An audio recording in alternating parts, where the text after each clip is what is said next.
want to take a closer look. There's more to this painting than meets the eye. And yes, it's acrylic painting of a man, but I didn't paint it on canvas. I painted it directly on top of the man. What I do in my art is I skip the canvas altogether. And if I want to paint your portrait, I'm painting it on you, physically on you. That also means you're probably going to end up with an earful of paint, because I need to paint your ear on your ear. Everything in the scene, the person, the clothes, chairs, wall, gets covered in a mask of paint that mimics what's directly below it. And in this way, I'm able to take a three-dimensional scene and make it look like a two-dimensional painting. I can photograph it from any angle, and it will still look 2D. There's no Photoshop here. This is just a photo of one of my three-dimensional paintings. You might be wondering how I came up with this idea of turning people into paintings. But originally, this had nothing to do with either people or paint. It was about shadows. I was fascinated in the absence of light, and I wanted to find a way that I could give it materiality and pin it down before it changed. I came up with the idea of painting shadows. I loved that I could hide within this shadow my own painted version, and it would be almost invisible until the light changed, and all of a sudden, my shadow would be brought to the light. I wanted to think about what else I could put shadows on. And I thought of my friend Bernie. But I didn't just want to paint the shadows. I also wanted to paint the highlights and create a mapping on his body in grayscale. I had a very specific vision of what this would look like. And as I was painting him, I made sure to follow that very closely. But something kept on flickering before my eyes. I wasn't quite sure what I was looking at. And then when I took that moment to take a step back, magic. I had turned my friend into a painting. I couldn't have foreseen that when I wanted to paint a shadow, I would pull out this whole other dimension, that I would collapse it, that I would take a painting and make it my friend, and then bring him back to a painting.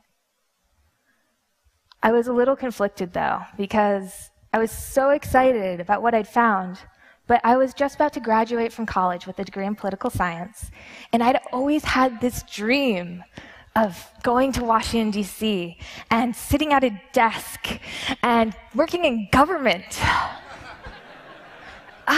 Why did this have to get in the way of all that? I made the tough decision of going home after graduation and not going up to Capitol Hill, but going down to my parents' basement and making it my job to learn how to paint. I had no idea where to begin. The last time I'd painted, I was 16 years old at summer camp. And I didn't want to teach myself how to paint by copying the old masters or stretching a canvas and practicing over and over again on that surface, because that's not what this project was about for me. It was about space and light.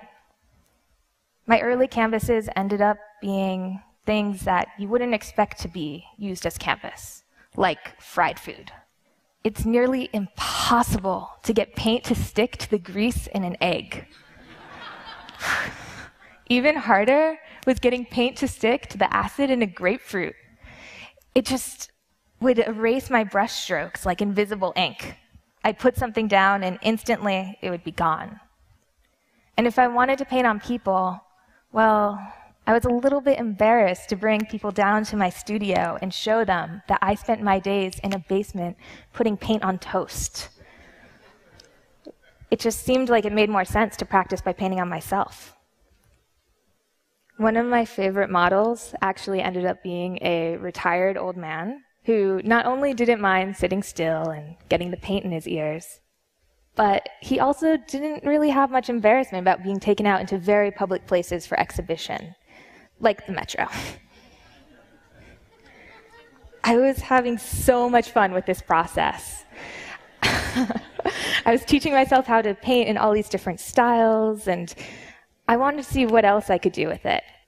I came together with the collaborator, Sheila Vand, and we had the idea of creating paintings in a more unusual surface, and that was milk. We got a pool, we filled it with milk, we filled it with Sheila, and I began painting. And the images were always completely unexpected in the end. Because I could have a very specific image about how it would turn out. I could paint it to match that, but the moment that Sheila laid back into the milk, everything would change. It was in constant flux. And we had to, rather than fight it, embrace it, see where the milk would take us and compensate to make it even better. Sometimes, when Sheila would lay down in the milk, it would wash all of the paint off of her arms. And it might seem a little bit clumsy, but our solution would be, okay, hide your arms. And one time, she got so much milk in her hair that it just smeared all the paint off of her face. All right, well, hide your face. And we ended up with something far more elegant than we could have imagined, even though this is essentially the same solution that a frustrated kid uses when he can't draw hands, just hiding them in the pocket.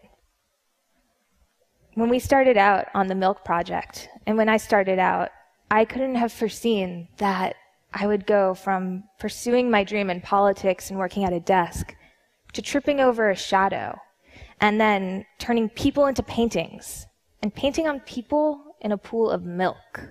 But then again, I guess it's also not unforeseeable that you can find the strange in the familiar, as long as you're willing to look beyond what's already been brought to light, that you can see what's below the surface, hiding in the shadows, and recognize that there can be more there than meets the eye.